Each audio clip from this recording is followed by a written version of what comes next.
সারা পশ্চিমবঙ্গের শিক্ষা জগতের দুর্যোগের নাম তৃণমূল সরকার এবং মমতা ব্যানার্জি। সেটা শুধু C group, D group, tainted অর্থাৎ কলঙ্কিত অর্থাৎ যোগ্য অযোগ্য, এটার বাইরে আমাদের কিন্তু এখন ভাবতে হবে যে বাংলায় আমাদের ভবিষ্যৎ প্রজন্মের উপরে এর কি ভয়ঙ্কর প্রভাব পড়ছে। স্কুল বন্ধ,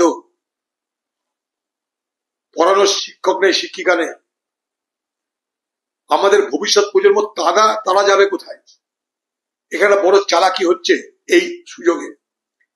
সরকারি স্কুলগুলো এই শিক্ষক দুর্নীতির কারণে যখন প্রায় বন্ধ হওয়ার অবস্থা, যখন সেখানে শিক্ষাদান প্রায় বন্ধ, সেই সময় ব্যাঙের ছাতার মতো বাংলা জুড়ে বেসরকারি স্কুল তৈরি হচ্ছে এবং সেই বেসরকারি স্কুলের নির্মাতা এবং মালিক সব তৃণমূলের নেতারা।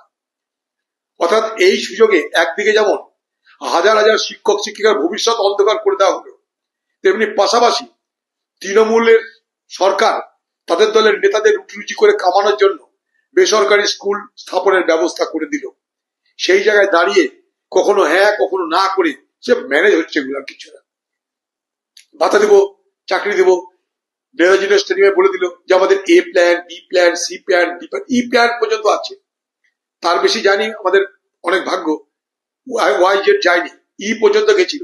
সেই প্ল্যান কোথায় গেল আমাদের জানা নাই।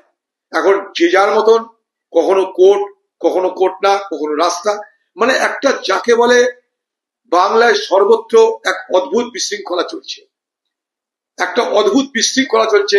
শিক্ষা জগতের এই বিশৃঙ্খলার জন্য শুধু শিক্ষক শিক্ষিকারা নয়, আমাদের ভবিষ্যৎ প্রজন্ম যারা সরকারি স্কুলে সস্তায় শিক্ষা গ্রহণের সুযোগ পায়। সরকারি স্কুল মানে কি?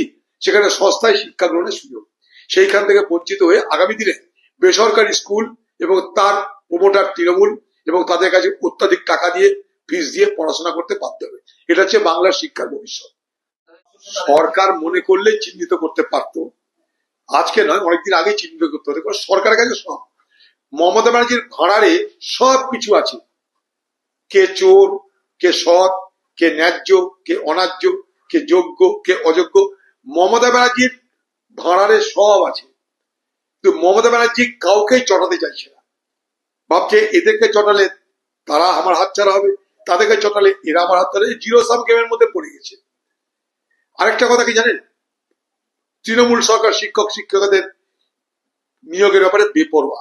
তার কারণ একটাই, এরা যে ভোট প্রভাবিত করবে সেই ভোটে তৃণমূল সরকারের পতন হবে বলে তৃণমূল মনে করে না। তার জন্য আরজিকর কাণ্ড দেখুন, সেখানেও বেপরোয়া। শিক্ষক দুর্নীতি কাণ্ডে বেপরোয়া তৃণমূলের সরকার, কারণ তারা সব ভোটের অঙ্কে সবকিছু বিচার করে। সেখানে এই যারা পেশার লোক তারা কতটা ভোট প্রভাবিত করতে পারবে কুচবিহার থেকে দীঘা, তারা সেই ব্যাপারে তৃণমূলের ধারণা তারা বেশি দূর আমাদের ক্ষতি করতে পারবে না, বাকিটা আমরা ম্যানেজ করে দেবো।